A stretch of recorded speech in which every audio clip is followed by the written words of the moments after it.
ebintu ebyo bye bitalya animal tekwawula ku bantu bo tekwawula ku bantu bo ate lasi bantu bo bwe bagenda okubeerawo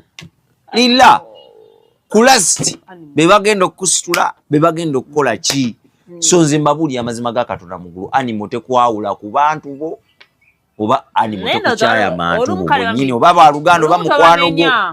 waona n'abaganda baffe abalina olugezigezi batya abaganda b'abasajja abamu nga sebo balina olugezigezi mwebali abo nabo weebali nti olumu be baleetera ate abasajja obuzibu bagenda ne balwana babeera ne balwana muganda waabwe akyawa omukazi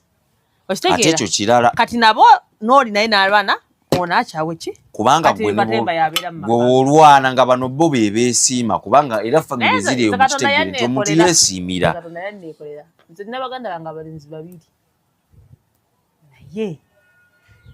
balamu bange koma kubabu